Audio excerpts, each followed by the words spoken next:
Hello class, I hope that you all are good at your home.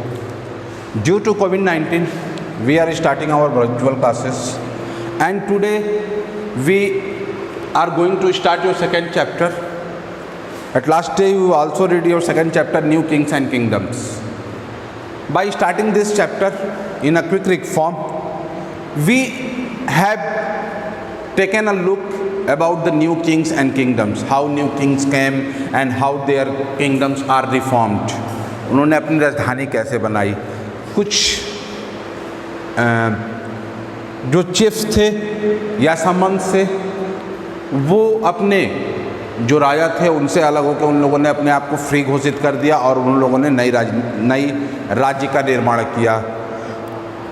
फिर the emergence of new dynasties आई। जब नए राजा और नए राज्य आए तो उसके साथ साथ नई डायनेस्टीज भी आई, अलग अलग राजा आए तो उनकी डायनेस्टी चेंज हुई। उसके बाद administration in the kingdom, new administration, new dynasties बनी तो उन्होंने कैसे रूल किया, what are the quality of their rule, how they rule on their people, that's all things are you have studied before.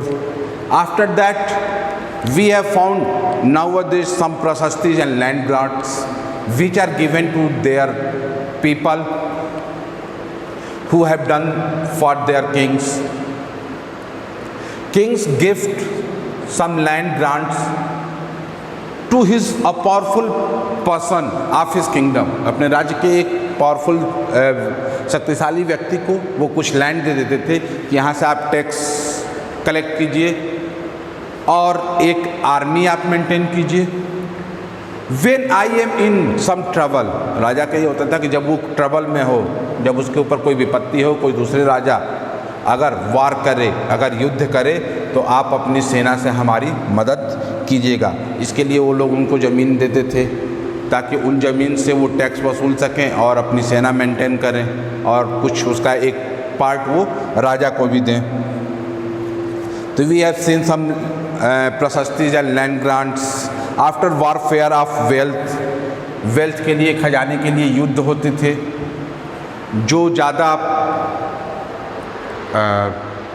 बढ़िया भूमि थी या कई सारे मंदिर थे जो बहुत धनाढ़ थे तो उन पे भी आक्रमण किया जाता था। आक्रमण करने से ये फ़ायदा होता था कि कुछ उनको वेल्थ मिल जाता था जिससे वो अपने राज्य का एक्सटेंशन करते थे।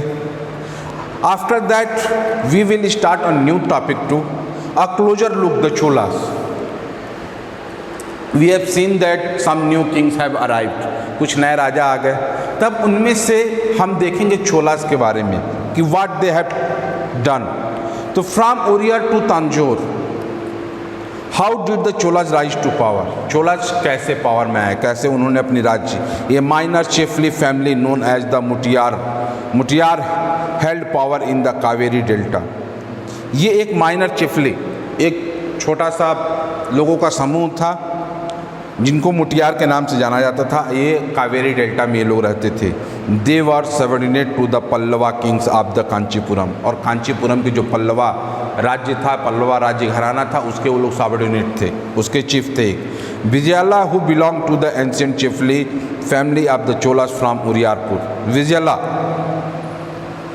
जो एंशिएंट चिफली फैमिली चोलास का था उरियार से, captured the delta from the Mutiyar in the middle of the 9th century. उसने डेल्टा पे कैप्चर कर लिया, अधिकार कर लिया मुटियारों से middle of the 9th century. He build the town of Tanjore, और उसने तंजोर शहर का निर्माण कराया।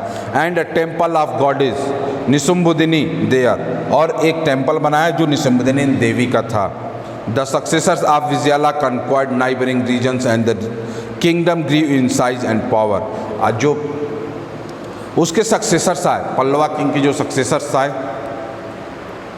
विजयला के जो भी सक्सेसर्स आए, जो उनके पुत्र आए, उनके बाद जो राजा बने, उन्होंने कई सारे नाइबरिंग रीजन्स को जीता and kingdom given on size, और अपने राज्य को बहुत बड़ा बढ़ाया एंड पावर भी बढ़ाया। The Pandyan and the Pallava territories to the south and north were made part of the kingdom. Pandyan और पल्लवा टेरिटरीज जो साउथ और नॉर्थ में था वो इस राज्य का हिस्सा बना। Raja first considered the most powerful Chola ruler, और चोला रूलर में सबसे जो शक्तिशाली राजा था वो राजा फर्स्ट था। बिकेम किंग इन 985 और वो 985 में राजा बने and expanded control over most of this areas और लगभग पूरे साउथ में उनका राज्य रहा। He also reorganise the administration of the empire और उन्होंने एडमिनिस्ट्रेशन करने के तरीके को भी फिर से रीऑर्गेनाइज किया, उसको बदला। Raja son Rajendra first continues his policies even raided the Ganga valley और राजा के जो सन थे राजेंद्र फर्स्ट, उन्होंने कंटिन्यू किया उनकी पॉलिसीज़ को और उन्होंने गंगा वैलीज तक पे रूल किया। Sri Lanka and countries of south east Asia, Sri Lanka के ऊपर भी उन्होंने विजय प्राप्त की और सम साउथ ईस्ट एशिया के ऊपर भी। Developing a navy for these expeditions, उन्होंने एक नेवी का निर्माण किया जो दूसरे राज्यों पे समुद्रों से जाके दूसरे राज्यों पे वो लोग हमला करते थे, उनके ऊपर आक्रमण करते थे और विजय प्राप्त करते थे, उनके ऊपर उन्होंने रूल किया। Splendid temples and bronze sculptures, the big temples of Tanjore and the Ganga Gaikonda Cholapuram built by Raja and Rajendra are architectural and sculptural marvels। कुछ बड़े मंदिरों का निर्माण कराया गया तंजौर में और गायकोंडापुरम में, Cholapuram, built by Raja first के द्वारा और राजेंद्र फर्स्ट के द्वारा निर्माण किया गया। ये आर्किटेक्ट इन मंदिर का बहुत ही बेस्ट था और स्कल्पचरल मार्वल्स आज भी ये मंदिर देखने में बहुत अच्छे लगते हैं। Chola temples often became the nuclei of the settlements which grew around them। Chola temples थे वो एक न्यूक्लियस हो गए सेटलमेंट्स के लोगों के रहने के लिए, उसको केंद्र मान के उसके चारों तरफ लोग बसने लगे, लोग अपना निवास बनाने लगे, लोग रहने लगे। This were centres of craft production और ये जो मंदिर थे वो सेंटर्स बन के उसके अगल बगल क्राफ्ट्स बनने लगे, क्राफ्ट प्रोडक्शन होने लगे, कई लोग आ गए चीज़ों को बनाने लगे और वो लोग बेचने लगे। Temples were also endowed with land by rulers as well as by others, temples की अपनी ज़मीनें होती थी जो वहाँ के रूलर्स, जिस रूलर्स ने भी टेम्पल्स को बनाया है वो टेम्पल्स को ग्रांट करते थे, लैंड ग्रांट करते थे। और उसके साथ साथ जो भी धनाढ्य लोग थे, जो रिचेस्ट पीपल थे, they also grant land to that temples. The produce of this land, जो प्रोडक्शन होता था इस लैंड से, went to maintain all the specialist who mark at the temple and very often live near it.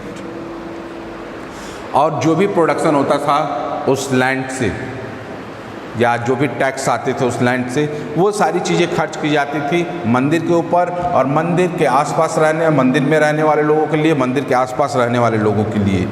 Priests, जो priest होते थे, साधु होते थे, गार्लैंड मेकर्स, जो मालाएं बनाते थे मंदिर के लिए खाना बनाते थे, जो साफ़ करते थे, जो म्यूजिशियंस थे, डांसर्स etc, इन सब के लिए वहीं से फंड आता था जो मंदिर को ज़मीन ग्रांट दी गई होती थी।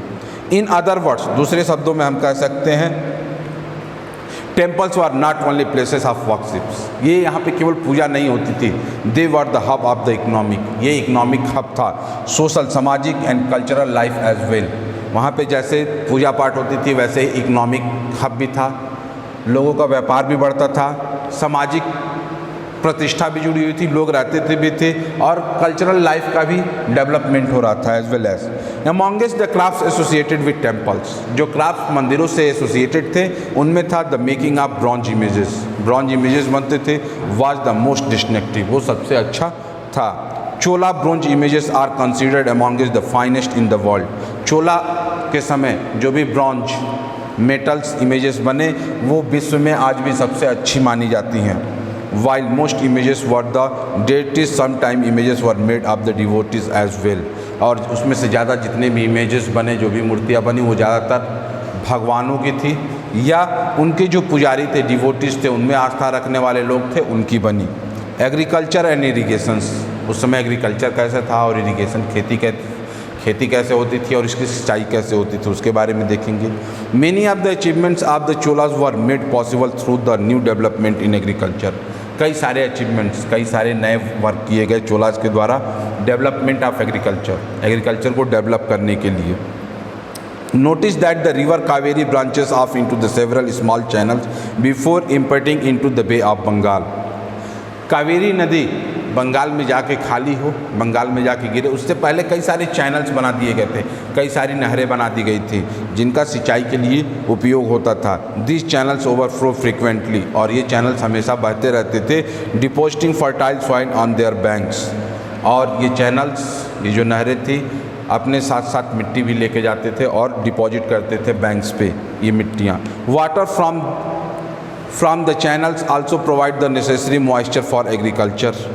वाटर जो चैनल से प्रोवाइड होता था खेतों के लिए, वो मॉइस्चर उपलब्ध कराते थे खेती के लिए, particularly the cultivation of rice, ज़्यादातर जो राइस की खेती होती थी उसके लिए।